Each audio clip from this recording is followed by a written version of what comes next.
Olá, meus irmãos, bom dia a todos, que a paz e o amor de Deus possa estar sendo vivido por você. Amém? Que Deus maravilhoso, né? Um Deus que te deu a condição de mais um dia de vida.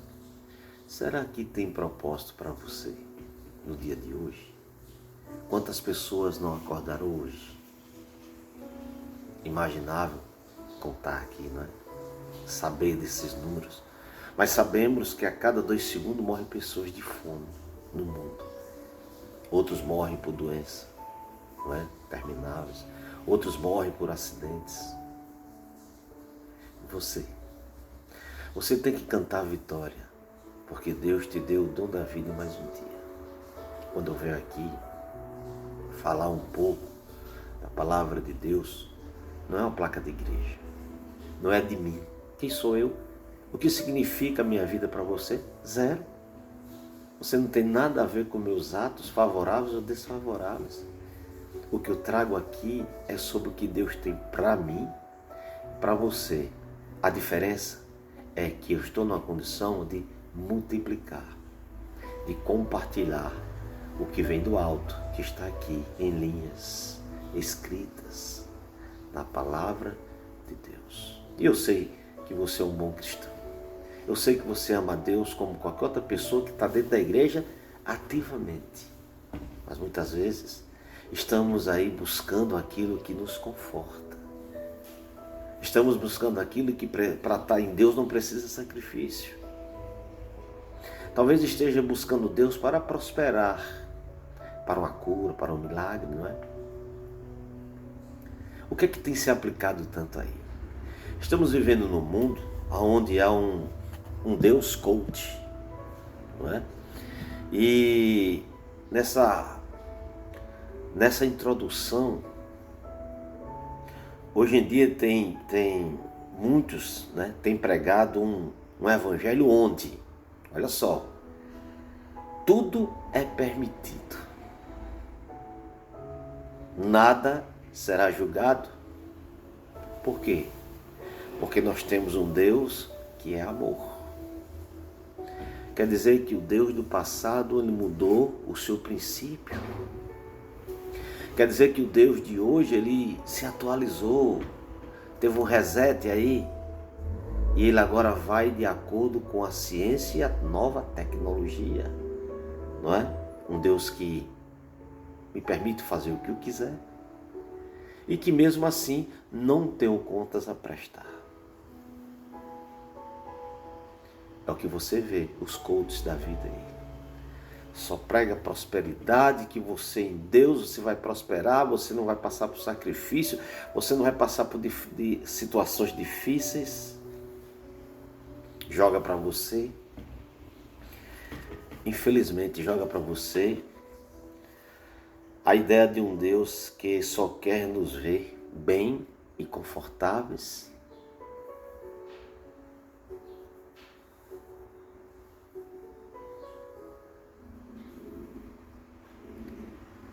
Tirando da mente humana que não é necessário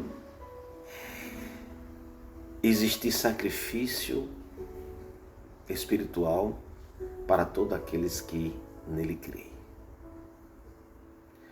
Mas será que é assim mesmo? Que tal a gente ver um verdadeiro evangelho?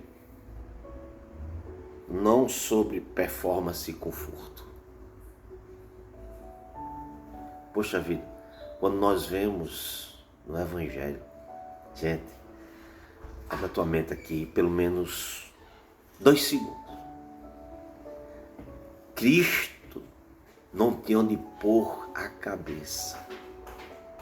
E quando aqueles se lançavam-se com vontade de seguir Jesus, Jesus, olha, o Filho do Homem não tem onde repousar a cabeça, quer me seguir? É assim? E por que você só quer um evangelho de prosperidade? Quando o próprio Deus diz em sua palavra que a busca incessante por dinheiro é a raiz de todos os males. Mas aqui Deus não está dizendo que você não possa estudar para ter sucesso financeiro na vida. É porque muitos não se contêm e querem, não tem tampa isso aqui, ó. É uma caixa que não tem tampa. Topou aqui, eles fazem uma muralha para encher mais aqui em cima, e isso aqui vai, e não tem fim. E Deus ficando de lado. O verdadeiro evangelho, irmãos, é sobre entrega, confiança e propósito. Vamos lembrar de um exemplo bíblico e poderoso. Já que você acha que esses caras estão pregando aí, ganhando dinheiro, com multidões indo assistir eles, onde ele faz um mesclado, fala de Jesus, sim, mas o pano de fundo não é notado por muitos porque vivem na cegueira espiritual. Não há discernimento nessas pessoas. E a falta de discernimento espiritual é a maior de todas as escuridões da vida. É como você penetrar dentro da Amazônia agora, sem conhecer trecho algum. E você não sabe para onde está indo. Você vai entrando e cada vez mais escurecendo por falta de ampliação, por falta de um GPS, por falta de um guia. Você começa a bater em árvores, em galhos, né? Cair em buracos, porque você não conhece, você não tem a luz. Você não tem luz. Então a falta de discernimento espiritual é a maior cegueira de todas. É a maior cegueira de todas. Porque você não sabe onde está pisando.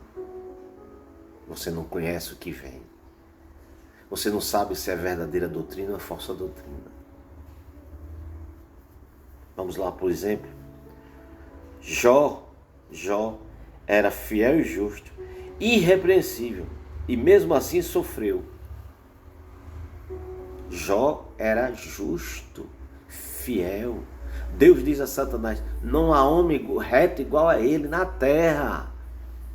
E Jó enfrentou um deserto e tanto, não é? Por quê? Porque o plano de Deus era maior. Sua dor fazia parte de um propósito divino. E a história de Jó termina Deus multiplicando tudo que ele perdeu. Porque ele era reto aos olhos de Deus. Jó não foi fiel esperando recompensas. Jó foi fiel porque amava a Deus acima de tudo. E no fim, sim, Deus restaurou o que ele havia perdido. Mas o foco nunca foi o prêmio, e sim a sua fé. É isso que falta em nós cristãos. Deus ainda bota assim: meu filho, só basta uma fezinha do grão de areia que você remove pedras. Um grão de mostarda, né? Nem isso, irmãos, nós temos, na verdade. Basta você se colocar em negatividade, em perdas financeiras, trabalho, casamento, filho, um pai, uma mãe, que você orou para que não morresse, para que Deus fizesse um milagre.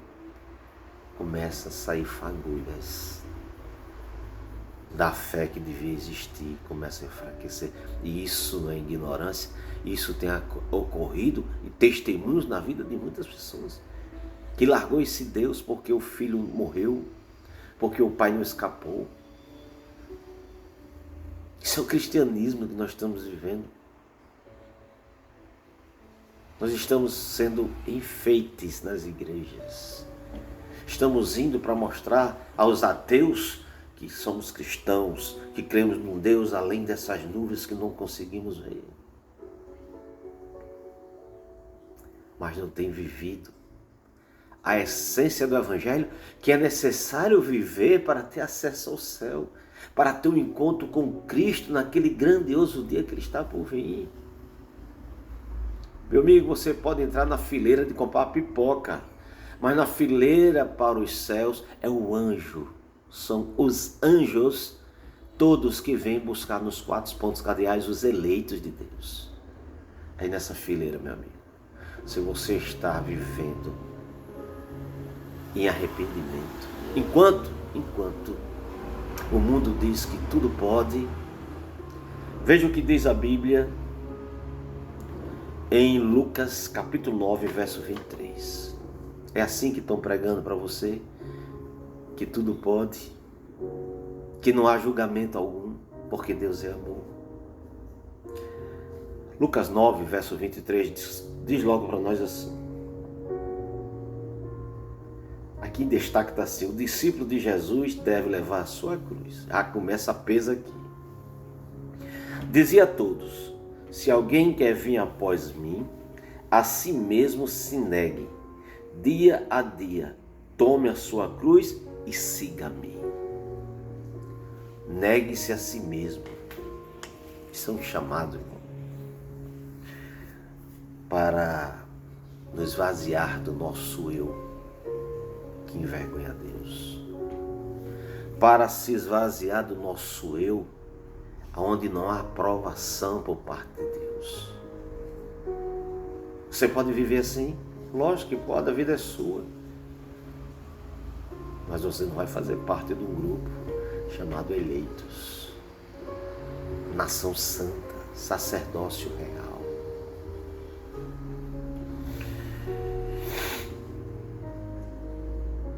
Esvaziar de si mesmo é tirar essa roupagem e colocar uma roupa. Esvaziar as malas. Porque agora você tem um novo trajeto de luta. E aquele que perseverar até o fim será salvo. É isso que a Bíblia diz. Desistir? Jamais. Haverá tropeço? Sim. Haverá a tentativa de querer desistir, porque houve até com Cristo mesmo. Porque pesado é o caminho para chegar ao céu de volta. Jesus Cristo disse: Pai, afasta de mim esse cálice. Se Cristo Jesus, aquele que tem o poder, era o único que tinha o poder de passar por essa provação por mim e por você. Ele quase desistiu por não suportar tanta coisa que estava por vir ainda. Mas ele diz o quê? Pai, vou deixar essa minha bagagem aqui. Vou continuar por ti e por eles. E ele segue em frente. Seja feita a tua vontade. E foi feita a vontade de Deus por meio de seu Filho Jesus. Por mim e por você. O que você tem feito? Quais as bagagens que você tem tirado da sua mala? Que estão ocupadas com tantas coisas inúteis, fúteis, que não te levará ao fim à presença de Deus? Tira toda essa bagagem, coloca a Bíblia, coloca elementos que possam testemunhar Jesus Cristo por onde você vai caminhar. É difícil? Concordo com você, mas não impossível. Deus não dá uma missão impossível ao homem, porque mesmo que lhe falte força, Ele providenciará. Denilson, tem um abismo que eu não consigo ultrapassar de um lado para outro. Cristo faz você flutuar sobre esse abismo. Tem paredes que eu não consigo quebrar para fazer dela uma porta. Deus fará. As muralhas de Jericó caiu, irmão, para o povo de Deus sair. Quanto mais a nossa caminhada. E outra passagem importante, irmão, que nós temos aqui a falar é Atos 3. Será que Atos 3 também diz que pode ser normal a caminhada? Será? Vamos para Atos capítulo 3. Atos é depois de João. Atos 3, irmãos. Atos 3:19. Será que tudo pode? Deus não proíbe nada. Deus não nos convida a uma mudança, a uma reflexão de si mesmo. Atos 3,19 diz o seguinte. Atos 3,19 diz assim: arrependei-vos, pois, e convertei-vos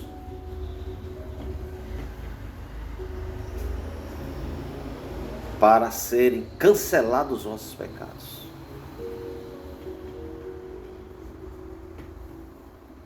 A fim de que na presença de Deus venham tempos de refrigério e que envie Ele o Cristo, que é Jesus, foi designado Jesus, ao qual é necessário que o céu receba até os tempos da restauração de todas as coisas de que Deus falou por boca de seus santos profetas, desde a antiguidade. Disse, na verdade, Moisés. Meu irmão, quando a gente destrincha aqui, arrependei-vos e convertei-vos. Primeiro, essa mensagem ela pede arrependimento e conversão para purificação, para aniquilação dos nossos pecados por meio de Cristo Jesus. Deus, só Ele pode perdoar pecado. Quem vem perdoar pecados que só Deus tem atributo, não merece crédito algum, zero. Isso aqui, essa passagem ela é um chamado para a mudança do coração, para a mudança de rumo, de rota, de caminhos.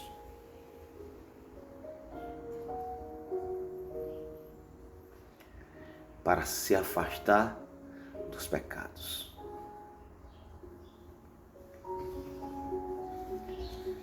Essa é uma mensagem que nos traz esperança. Se você prestar bem atenção, o pecado nos afasta da presença de Deus, Romanos 3:23. Mas a conversão, ela nos dá a esperança de poder, agora, sem muralhas, sem cortinas, que nos separa entre Deus e o homem, por meio de Cristo Jesus, Ele nos coloca face a face com Deus em tempo oportuno. Importante isso.